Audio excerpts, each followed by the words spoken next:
Hello दोस्तों, N जैसे YouTube channel में आपका बहुत बहुत स्वागत है। तो लास्ट क्लास में आपको पता है जनरल साइंस की क्लास को देखे थे और क्लास नंबर 9 हमारा कंप्लीट हो चुका है। क्लास नंबर ये हमारा 10th होगा, ठीक है। इसके पहले हम क्लास नंबर 9 जो है यहाँ पे कंप्लीट कर चुके हैं। ये 10th नंबर जनरल साइंस यहाँ पे डेली प्रैक्टिस टेस्ट DPT, ठीक है। इसमें हम 5 क्वेश्चन रोज आपको देखेंगे, डेली 5 क्वेश्चन यहाँ पे जो है डिस्कशन कराते हैं, ठीक है। तो उम्मीद करते हैं ये क्लास आपको अच्छा लग रहा है। अगर अच्छा लगा चैनल को, अगर नए हैं तो चैनल को सब्सक्राइब करिए, लाइक और शेयर करिए, ठीक है। इसके क्वेश्चन आप देखेंगे, जितना भी प्रीवियस ईयर का जो पेपर है आपका, इसी के तर्ज पे हम यहाँ पे क्वेश्चन जो है आपका करा रहे हैं, ठीक है। जो भी आपके एग्जाम में पूछा गया, जो भी चैप्टर से, उस चैप्टर के जो भी टॉपिक से क्वेश्चन पूछा गया, उसको हम यहाँ पे डेली बेसिस पे देखते हैं, उसी से रिलेटेड क्वेश्चन, ठीक है। तो यहाँ पे क्वेश्चन इसमें देख लेते हैं। 10 नंबर जो आपका क्लास है इसमें देख किस तरह क्वेश्चन पूछा गया। देखिए फर्स्ट क्वेश्चन यहाँ पर आपको दिया गया है, गतिज ऊर्जा किसके बराबर होती है। देखिए इसी तरह से क्वेश्चन आपको एग्जाम में पूछा जाता है। आप प्रीवियस का पेपर उठा लीजिए, आपको इस तरह से क्वेश्चन देखने को मिल जाएगा, ठीक है। तो यहाँ पे क्वेश्चन इजीली पूछा गतिज ऊर्जा किसके बराबर होती है। अब देखिए यहाँ पे क्वेश्चन ये पूछा गतिज ऊर्जा किसके बराबर होती है, आपको इजीली बता देंगे, लेकिन कई सारे इससे रिलेटेड जो भी आपके क्वेश्चन बन सकते हैं उसको भी जानने की कोशिश करिए। जैसे मान लीजिए यहाँ पे गतिज ऊर्जा है, तो गतिज ऊर्जा जो होता है इसको आपको काइनेटिक एनर्जी होता है, ठीक है। इसको आप कहते हैं गतिज ऊर्जा, काइनेटिक एनर्जी को गतिज ऊर्जा इसको कहा जाता है। ये आपका बराबर किसके होता है, हाफ mv² के, ठीक है। हाफ mv² के बराबर होता है। यहाँ पे जो m होता है ये द्रव्यमान होता है, ठीक है। द्रव्यमान मतलब मास ये होता है, ठीक है। और यहाँ पे जो v होता है ये आपका वेग होता है, ये आपका वेलोसिटी होती है, ठीक है, वेलोसिटी। तो यहाँ पे गतिज ऊर्जा हो जाएगा आपका हाफ mv²। आप देखेंगे यहाँ पे ऑप्शन में तो कोई नहीं है, ठीक है। यहाँ पे गलत थोड़ा सा मिस प्रिंटिंग हो गया है, लेकिन यहाँ पे क्या होगा आपका, मान लीजिए यहाँ पे हाफ mv² यहाँ पे आप लिख सकते हैं, क्योंकि यहाँ पे थोड़ा सा गड़बड़ हो गया है। ये half mv², option number A इसका आंसर हो जाएगा, ठीक है। ये आपका देखें mgs, जो mgs होता है ये आप देखेंगे यहाँ पे, ये आपका यहाँ पे होता है, ये स्थितिज ऊर्जा के बराबर होता है, ठीक है। स्थितिज ऊर्जा, ठीक है, स्थितिज ऊर्जा के बराबर होता है। इसको कहते हैं पोटेंशियल एनर्जी, इसके बराबर होता है स्थितिज ऊर्जा। और यहाँ पे एक चीज़ और यहाँ पे इंपॉर्टेंट होता है कि जो एक होता है यांत्रिक ऊर्जा, ठीक है, यांत्रिक ऊर्जा, मैकेनिकल एनर्जी उसको कहते हैं, इसको कहते हैं यांत्रिक ऊर्जा, ठीक है, यांत्रिक ऊर्जा। इसको भी जानिए, ये भी आपके एग्जाम के पॉइंट ऑफ व्यू से बहुत जो है इंपॉर्टेंट है। यहाँ से क्वेश्चन देखेंगे, यहाँ से घूम फिर के यहीं से क्वेश्चन पूछता है। जब भी आपको रेलवे के एग्जाम ALP का होगा या किसी भी चीज़ का देखिए, इस टॉपिक से क्वेश्चन आपको पूछेगा, घूम फिर के यहीं से आता है, ठीक है। अब देखिए यांत्रिक ऊर्जा इसको कहते हैं मैकेनिकल एनर्जी, ठीक है। ये आपका काइनेटिक एनर्जी और पोटेंशियल एनर्जी के योग के बराबर होता है, ठीक है, इसके योग के बराबर होता है यांत्रिक ऊर्जा, ठीक है। तो यहाँ से क्वेश्चन आपको पूछता है। तो ये आपका क्वेश्चन था कि इसके किसके बराबर है, तो हाफ mv² के बराबर होता है। थोड़ा सा मिसप्रिंट हो गया, आपको इसको सुधार लीजिएगा। ये है यहाँ पे देखेंगे F बराबर m में जो होता है force equal to mass into acceleration यहाँ पे, ठीक है। ये आपका द्रव्यमान होता है, ये आपका क्या होता है, त्वरण होता है, ठीक है। एक्सेलरेशन, वेग परिवर्तन की दर क्या कहलाती है, एक्सेलरेशन त्वरण कहलाती है। यानी कि A = अगर देखें तो v/t होता है, A = v/t होता है, ठीक है। और एक्सेलरेशन का जो आपका यूनिट होता है क्या होता है, मीटर/सेकंड² होता है। यहाँ इसको कैसे लिख सकते हैं, मीटर/2, ठीक है, इस तरह से लिख सकते हैं। ये भी आपको एग्जाम में ऑप्शन में देखने को मिलता है, इस तरह से भी ऑप्शन में देखने को मिलता है, ठीक है। इस तरह से रहेगा, आपको मीटर/2 रहता है। यही आपको ऊपर लेके जाएंगे तो -2 हो जाता है, ठीक है। यहाँ पे होता है मीटर/सेकंड², ठीक है। बल का यहाँ पे क्या होता है, न्यूटन होता है, ठीक है। इस तरह से यूनिट भी आपको उसको याद होना चाहिए, ये भी आपको एग्जाम पूछता है। तो इस तरह से क्वेश्चन को तैयार करिए, आपको काफ़ी जो है मदद मिलेगी एग्जाम में, ठीक है। इसका सेकंड क्वेश्चन देखिए यहाँ पे, देखिए नेक्स्ट क्वेश्चन आपको यहाँ पे कहा गया है। देखिए काफ़ी अच्छा क्वेश्चन है। यहाँ पे कह रहा है कि यदि हम धौवन सोडा को थोड़ी सी मात्रा लेते हैं, ठीक है, धौवन सोडा, यहाँ पे आप थोड़ा देखेंगे, यहाँ पे धौवन सोडा हो जाएगा, ठीक है। थोड़ा सा लिखने में दिक्कत हो गया है, धौवन सोडा। अब धौवन सोडा का फार्मूला क्या होता है, ये होता है Na2CO3, ठीक है, ये आपका फार्मूला होता है। इसकी थोड़ी सी मात्रा लेते हैं और इसमें लगभग क्या कह रहा है कि 1 ml तनु हाइड्रोक्लोरिक एसिड मिलाते हैं। आप देखिए तनु हाइड्रोक्लोरिक अम्ल यहाँ पे मिलाते हैं, तो हम क्या देखेंगे, ठीक है। यहाँ पर आपको जो है डायरेक्ट यहाँ पे रिएक्शन करने की बात कर रहा है। रिएक्शन आप करा के यहाँ पे देखेंगे, आप देखेंगे NCERT में बहुत ज़्यादा क्वेश्चन इस तरह से पूछा जाता है, ठीक है। NCERT में आपको डायरेक्ट यही जो है आपका रिएक्शन दे दिया गया है, लेकिन यहाँ पे डायरेक्ट रिएक्शन नहीं दिया गया, आपको रिएक्शन के माध्यम से क्वेश्चन बना के आपसे पूछा जा रहा है। तो आपको रिएक्शन आना चाहिए, थोड़ा सा उलाट के पूछा है। जैसे यहाँ पे देखा जाए, कह रहा है कि धावन सोडा की थोड़ी सी मात्रा यहाँ पे लिया जाए। अब देखिए इसका फार्मूला क्या होता है, Na2CO3 ये होता है। और फिर से कह रहा है इसमें HCl मिलाते हैं, हाइड्रोक्लोरिक एसिड मिलाते हैं, ठीक है। तो हम क्या देखेंगे, तो जब भी आप रिएक्शन कराएंगे इसका, ठीक है, जब भी आप रिएक्शन कराएंगे यहाँ पे, तो ये क्या बनेगा, इससे आपका बनता है नमक, ठीक है, NaCl। और क्या बनता है, वाटर बनता है, ठीक है, जल बनता है। और क्या बनता है, यहाँ पे कार्बन डाइऑक्साइड गैस जो है तेज बुदबुदाहट के साथ रिलीज होती है, ठीक है, ये आपका बनता है। तो रिएक्शन के माध्यम से आप जो यहाँ पे आंसर बताएंगे क्या होता है। तो यहाँ पे हो जाएगा Na2Cl। आप देखेंगे यहाँ इसको बैलेंस कर लेंगे 2HCl, ये 2NaCl, ठीक है, ये आपका होगा। तो यहाँ पे ये क्या हो जाता है, ये आपका नमक का फार्मूला है, ठीक है, नमक फार्मूला NaCl होता है, इसको टेबल सॉल्ट भी कहते हैं, ठीक है, टेबल सॉल्ट। इसको भी याद रखें क्योंकि ये भी आपका इनऑर्गेनिक केमिस्ट्री का जो भी पार्ट होता है वहाँ से क्वेश्चन, बहुत ज़्यादा क्वेश्चन पूछ, डायरेक्ट आपको फार्मूला पूछ देगा, इसको भी याद रखेंगे। ये आपका H2O वाटर होता है, ये कार्बन डाइऑक्साइड होता है CO2, ठीक है। और यहाँ पे ये आपको इसको कहते हैं हाइड्रोक्लोरिक एसिड, ठीक है, हाइड्रोक्लोरिक एसिड, ठीक है, हाइड्रोक्लोरिक एसिड होता है। ये आपका धवन सोडा का फार्मूला होता है, ठीक है, धवन सोडा। तो यहाँ पे Na2Cl, ठीक है। तो फार्मूला भी आपको आना चाहिए, काफ़ी जो है ये मतलब इस समझिए आपका बेस है, यहाँ से बेस आपका तैयार रहेगा तभी आप रिएक्शन को ऐसे आसानी से कर पाएंगे, ठीक है। ये एनसीईआरटी का डायरेक्ट इसी तरह से एनसीईआरटी की बुक में दिया गया। जब भी हम क्वेश्चन एनसीईआरटी क्वेश्चन इसके बाद से बहुत ज़्यादा क्वेश्चन करने वाले हैं, तो जब भी आप देखिएगा तो यहाँ इसी तरह से आपका जो है दिया गया है, और वहाँ यहाँ पे आपको जो है क्वेश्चन के फॉर्म में यहाँ पे इसी से क्वेश्चन बना के पूछ लिया गया है, ठीक है। तो इसको भी थोड़ा सा जो है आप उसको कनेक्ट करने की कोशिश करिए, क्योंकि जब कनेक्ट करेंगे तभी आपको क्वेश्चन जो है बहुत ईजी से सॉल्व हो जाएगा, ठीक है।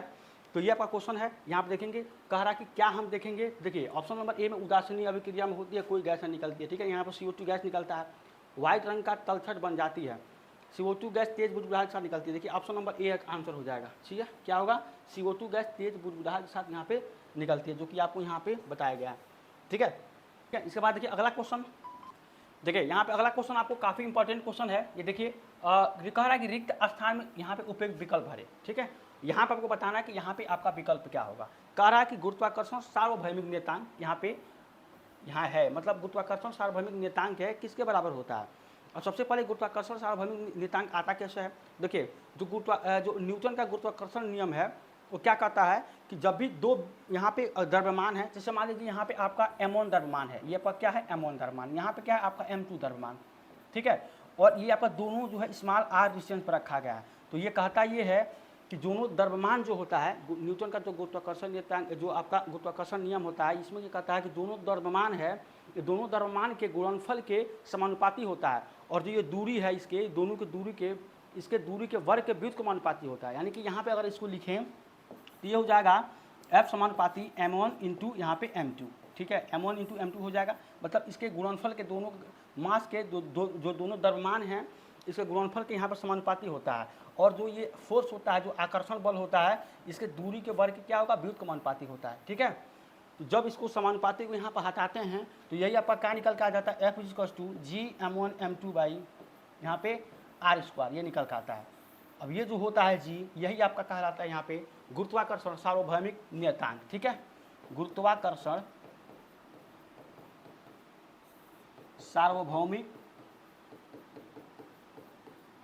सार्वभौमिक नियतांक होता है, ठीक है, गुरुत्वाकर्षण सार्वभौमिक नियतांक, ठीक है, ये G होता है। और G का वैल्यू कितना होता है यहाँ पे 6.67 इंटू 10⁻⁻11 न्यूटन मीटर स्क्वायर पर kg², ठीक है, ये होता है आपका G का वैल्यू, ठीक है। ये आपको एग्जाम के डायरेक्ट पूछा गया है, ठीक है। या तो ये क्वेश्चन आप बनाना, ये अगर क्वेश्चन दे देगा कि 6.67 इंटू 10⁻⁻11 न्यूटन मीटर पर स्क्वायर पर kg² किसके बराबर होता है, ठीक है, इसका मान किसके जो इसका मान होता है किससे रिप्रेजेंट करते हैं, ये भी क्वेश्चन आपको बन सकता है। तो आपको कॉन्सेप्ट सीखना, जब कॉन्सेप्ट सीख जाएंगे अच्छे से तो आप देखिए क्वेश्चन आसानी से इसको सॉल्व, मतलब किसी तरह से क्वेश्चन घुमा पड़ेगा, आप क्वेश्चन उसको सॉल्व कर लेंगे। तो यहाँ पे इसका जो यही पूछ रहा था कि खाली स्थान में यहाँ पे इसको विकल्प में भरिए, यहाँ पे क्या होगा। तो इससे कितना बनेगा 6.67 टू 10⁻⁻11 न्यूटन मीटर स्क्वायर पर kg², ठीक है, ये होगा G का वैल्यू यहाँ पे, ठीक है, जो कि कितना दिया गया। और देखिए ऑप्शन नंबर C यहाँ पे आपका आंसर हो जाएगा, ठीक है, पर kg² यहाँ पे हो जाएगा, इसका आंसर हो जाएगा, ठीक है, ये आपका G का वैल्यू होता है। और दूसरी चीज़ तो देखिए यहाँ पे लिख लेते हैं बीमी सूत्र, ठीक है, ये अगर बीमी सूत्र की बात करें यहाँ पे, ठीक है, तो ये क्या होता है, ये होता है m-1 L⁻³ और T⁻², ये होता है बीमी सूत्र G का, ठीक है, इसको याद रखिएगा। और इसको जो है खोज किसने किया था, तो खोज जो है यहाँ पे G का अगर जो वैल्यू खोज की बात करें तो खोज किसने किया था, इसने न्यूटन ने थी, ठीक है, न्यूटन ने खोज किया था। और इसका मान कौन दिए थे, G का जो मान दिए थे हेनरी कैवेंडिश थे, ठीक है, उनका नाम है हेनरी कैवेंडिश, ठीक है, ठीक है, हेनरी कैवेंडिश इनका नाम है, जो इनका जो है इसका जो है मान को ज्ञात किए थे, ठीक है। तो इस तरह के बहुत सारे क्वेश्चन यहाँ से बन सकता है। तो आपको अच्छे से जो है इसको जो है अच्छे से पढ़ेंगे तभी आपको एग्जाम में ज़्यादातर सफलता जो है क्वेश्चन को सॉल्व करने में मिलेगी, ठीक है। तो ये आपका क्वेश्चन था, यहाँ पे ऑप्शन नंबर सी इसका आंसर हो जाएगा। ठीक है, काफ़ी अच्छा क्वेश्चन था, गुरुत्वाकर्षण से पूछा गया कि आप देखेंगे यहीं से घुमा फिरा कर क्वेश्चन पूछता है। आप प्रीवियस ईयर क्वेश्चन पेपर उठा लीजिए, देखिएगा यहाँ से क्वेश्चन आपको मिल जाएगा, या इसके इर्द गिर्द बहुत सारे गुरुत्वाकर्षण चैप्टर से मिल जाएगा। वर्क पर एनर्जी है, गुरुत्वाकर्षण से है, यूनिट डायमेंशन से क्वेश्चन आपका जो बनता है मात्रा का बीमा से, वहाँ से क्वेश्चन बहुत ज़्यादा पूछता है, कौन इसमें से सदिश है, कौन आपका अदिश है, यहाँ से क्वेश्चन बहुत ज़्यादा पूछता है। ठीक है, उस पर भी जितना भी सारा क्वेश्चन होगा हम उसको कराने की पूरी कोशिश करेंगे। ठीक है, इसका नेक्स्ट क्वेश्चन देखिए यहाँ पे, देखिए नेक्स्ट क्वेश्चन आपको यहाँ पे कहा गया है कि भार का एसआई इकाई एसआई में क्या है। ठीक है, तो भार का एसआई में इकाई कितना होता है, क्या होता है आपका, न्यूटन होता है। ठीक है, न्यूटन, और न्यूटन किसका भी होता है, बल का होता है। ठीक है, बल का होता है न्यूटन। ठीक है, तो यहाँ पे क्या हो जाएगा, भार जो है आपका ये न्यूटन हो जाएगा, ऑप्शन नंबर 20 का आंसर हो जाएगा। ठीक है, यहाँ पे बल का जो आपको मान कितना होता है, F = m × a होता है। m जो होता है द्रव्यमान, अभी बताएं आपको, द्रव्यमान होता है, a क्या होता है, त्वरण होता है। ठीक है, त्वरण एक्सीलरेशन जिसको कहते हैं, वेग परिवर्तन की दर क्या कहलाती है, त्वरण। a से रिप्रेजेंट करते हैं इसको, v/t होता है। ठीक है, यूनिट कितना होता है, मीटर/सेकंड² होता है। ठीक है, अभी आपको बताए हैं, तो इसका इस तरह से आप बहुत सारी चीज़ इसको यहाँ से जान सकते हैं। ठीक है, तो न्यूटन इसका आंसर हो जाएगा, ऑप्शन नंबर बी भार का। ठीक है, अगला क्वेश्चन देखिए, नेक्स्ट क्वेश्चन आपको यहाँ पे कहा गया है कि एक वस्तु 10 सेंटीमीटर की फोकल लंबाई वाले एक उत्तल लेंस, ठीक है, यहाँ पे कह रहा है कि एक जो है यहाँ पे एक वस्तु है जो 10 सेंटीमीटर फोकल लंबाई वाले एक उत्तल लेंस, यहाँ पे ध्यान देना है, ये काफ़ी आपको अच्छा क्वेश्चन है, ये लाइट से क्वेश्चन पूछा गया है, यहाँ से क्वेश्चन देखने को मिलता है लेंस फार्मूले से जो भी आपको क्वेश्चन बनता है। कर एक वस्तु इतना सेंटीमीटर फोकल लंबाई वाले एक उत्तल लेंस के लिए क्या होगा, फोकल लंबाई पॉजिटिव होता है, यानी कि अगर यहाँ पे जो आपका देखें फोकल लेंथ, ठीक है, फोकल लेंथ जो देखेंगे यहाँ पे फोकल लेंथ, ठीक है, ये इसको एफ से रिप्रेजेंट करते हैं, ये आपका कितना है 10, यानी कि प्लस का यहाँ पे 10 सेंटीमीटर हो जाएगा। ठीक है, उसको कह रहा है मुख्य अक्ष पर रखा जाता है, तो लेंस यहाँ पे लेंस से वस्तु की दूरी कितनी है, 30 सेंटीमीटर। ठीक है, तो लेंस से वस्तु की दूरी यूं से रिप्रेजेंट करते हैं। ठीक है, ये होता है वस्तु की दूरी। ठीक है, वस्तु की दूरी यूं से रिप्रेजेंट करते हैं, ये हो जाएगा -30 सेंटीमीटर। ठीक है, -30 सेंटीमीटर हो तो प्रतिबिंब कितनी दूरी पर बनेगा, यानी कि v की यहाँ पर वैल्यू पूछ रहा है प्रतिबिंब की दूरी। ठीक है, प्रतिबिंब की दूरी ये आपको कह रहा है, यहाँ पे हो जाएगा आपका, ये हो जाएगा मतलब क्या है आपको, ये आपको पूछ रहा है v का वैल्यू, तो इसके लिए फार्मूला क्या होता है, ये होता है 1/f = ये होता है 1/u और यहाँ पे 1/v -1/u होता है। ठीक है, ये आपका फार्मूला हो जाएगा यहाँ पे। ठीक है, लेंस का फार्मूला, तो यहाँ से आप इसको सॉल्व इसी माध्यम सॉल्व करें, तो 1/f की वैल्यू कितना है, +10, ये 10 हो जाएगा। अब देखिए यहाँ पे v है, तो v देखिए v आपका क्या, देखिए यहाँ पे u दिया गया है और v आपको v बताना है, तो ये जो 1/v हो जाएगा, -1/, यहाँ पे u कितना है, -30 है। ठीक है, तो ये हो जाएगा -1/-30, ये कितना हो जाएगा 1/10 = ये हो जाएगा 1/v + 1/, ये हो जाएगा 13। ठीक है, अब देखिए यहाँ पे हो जाएगा 1/10 और इसको इधर लेकर आएंगे तो ये हो जाएगा 1/13 = 1/v हो जाएगा। ठीक है, और ये माइनस में आ जाएगा, तो अगर आप इसको सॉल्व करें तो किस तरह सॉल्व करेंगे, देखिए यहाँ पे इसको सॉल्व करें तो ये हो जाएगा 1/v। ठीक है, और यहाँ पे इस करेंगे, ये हो जाएगा 1/10 - 1/13, इसका एलसीएम लेंगे तो कितना हो जाएगा, इसका एलसीएम तो हो जाएगा 30। ठीक है, यहाँ दोनों का एलसीएम लेंगे 30 हो जाएगा, ये हो जाएगा 3 + ये हो जाएगा -1/, ये हो जाएगा -1, ये हो जाएगा 2/, यहाँ पे 13, ये कितना आ जाएगा 15 सेंटीमीटर यहाँ पे आंसर आ जाएगा। तो v की जो दूरी होगी वस्तु की प्रतिबिंब की दूरी ये 15 आ जाएगा, देखिए 15 सेंटीमीटर, ऑप्शन नंबर बी हो जाएगा। ठीक है, यहाँ पे सॉल्व करेंगे, देखिए यहाँ पे जब इसको v, ये आपका 1/v है, ये 1/10 - 1/13 है, अगर यहाँ पे इसको इस तरह देखिए 1/v = 1/10, इसको उल्टा कर लीजिए, यहाँ पे माइनस ये हो जाएगा 1/13। अब इसका दोनों का एलसीएम लेंगे तो कितना हो जाएगा, यहाँ पे 30 आएगा, ये हो जाएगा 10 × 30 3 और माइनस ये कितना हो जाएगा 1, ये हो जाएगा 2/30। ठीक है, 2/30 होगा। अब इसको जो v निकालेंगे तो v कितना हो जाएगा 30/2 हो जाएगा, यानी कि 15 आ जाएगा। ठीक है, 15 सेंटीमीटर, ये आपके प्रतिबिंब की दूरी जो कि यहाँ पे दिया गया ये हो जाएगा v। ठीक है, तो क्वेश्चन में क्या दिया गया है, क्या निकालना है, इसको इजीली अगर आप लिख लेंगे तो आपको जो काफ़ी यहाँ पे आसान हो जाएगा। ठीक है, तो ये आपका क्वेश्चन था, ऑप्शन नंबर 20 का आंसर हो जाएगा। ठीक है, तो उम्मीद करते हैं आज का क्लास जो है आपको अच्छा लगा है, अगर अच्छा लगा तो चैनल को सब्सक्राइब करिए, लाइक शेयर करिए। ठीक है, और इस तरह जो भी आपके क्वेश्चन में डाउट है उसको जो है आप कमेंट करके पूछ सकते हैं, कर सकते हैं। काफ़ी देखिए 2 दिन से हम जो क्लास गैप लिए थे, किसी कारणवश हम यहाँ पे गैप हो गए, लेकिन आगे से कोशिश करेंगे पूरा जो है आपका क्लास जो है कंटिन्यू जो डेली बाय डेली आपको मिलता रहेगा। ठीक है, 5 क्वेश्चन है, आप सॉल्व करिए, नहीं सॉल्व होता है तो जो है आपका जो है इसका जो है PDF तो हम दे ही देते हैं, कुछ जो यहाँ पे क्लास का PDF नहीं दिए उसको भी हम आज उसको डाल देंगे, ठीक है। आप उसको देख लीजिएगा। दूसरी चीज़ जो है कि इसको पहले सॉल्व करिएगा, नहीं आएगा तो वीडियो देख लीजिए, उसको समझ लीजिएगा, ठीक है। आपके एग्जाम के पॉइंट अभी से काफ़ी इंपॉर्टेंट है, ठीक है। तो मिलते हैं नेक्स्ट क्लास में, तब तक थैंक यू सो मच।